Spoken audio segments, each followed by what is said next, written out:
কি সমস্যা, বর্তমানে কি স্ট্যাটাস রয়েছে, আপনারা কোথায় ডেপুটেশন কি বিষয়?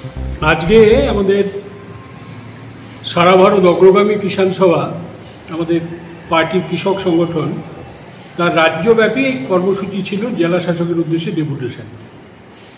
রাজ্যগত যেটা দাবি ছিল, দুটি দাবি। একটি হচ্ছে রাজ্যে কৃষক কল্যাণ একটি সার্বিক আইন চাই, আর ভারতের কেন্দ্রীয় সরকারকে স্বতন্ত্র কৃষি বাজেট পেশ করতে হবে।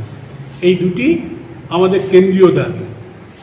কিন্তু যেহেতু আমরা জেলা শাসকের কাছে দাবিপত্র দিচ্ছি, আমরা জেলার 5টি দাবি এখানে উল্লেখ করেছি, এবং সেই দাবিগুলোর মধ্যে প্রধান দাবি হচ্ছে যে স্বাধীনতার এত বছর পরে সংবিধান কার্যকরী হওয়ারও 75 বছর, সেখানে আমাদের সাউথ বেলুবাড়ি অঞ্চলে 19 কিলোমিটার দীর্ঘ সীমান্ত পথ, সেখানে এখনও ফেন্সিং হয়নি, এবং ওই এলাকার প্রায় 10,000-এর উপরে মানুষ যাদের জমির খতিয়ান নম্বর নেই।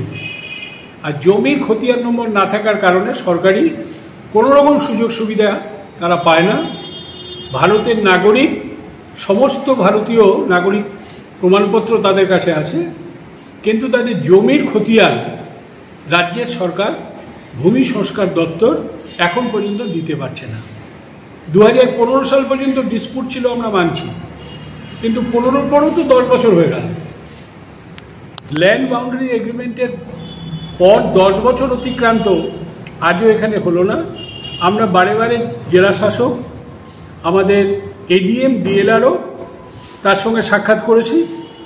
এরা একবার আমাদের বলল যে আমাদের কাছে ওই জমিগুলোর নকশা নেই, পুরনো নকশা দরকার, পরাধীন দেশের নকশা, অখণ্ড বাংলার নকশা।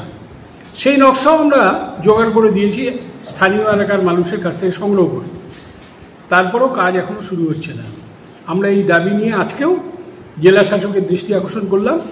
এডিএম ডেভেলপমেন্ট আমাদের স্মারকলিপি নিয়েছেন, এবং এর সঙ্গে আমাদের কৃষকদের আরও কিছু দাবি এখানে যুক্ত করেছি আমরা।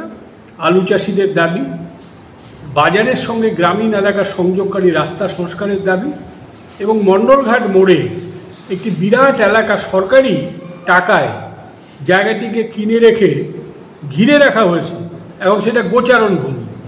অথচ এই অঞ্চলে কৃষিপণ্য বিপণনের পাইকারি বাজার ওটা হতে পারে, বহুমুখী হিমঘর ওখানে স্থাপন হতে পারে, ওখানে এই টমেটো আলু দিয়ে প্রসেসিং কারখানা হতে পারে।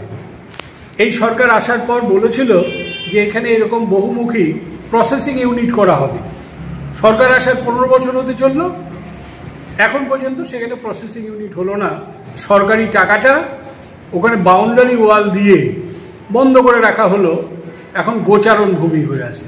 অবিলম্বে কৃষক স্বার্থে ওখানে প্রসেসিং কারখানা করার দাবিতে আমরা জেলা শাসকের দৃষ্টি আকর্ষণ।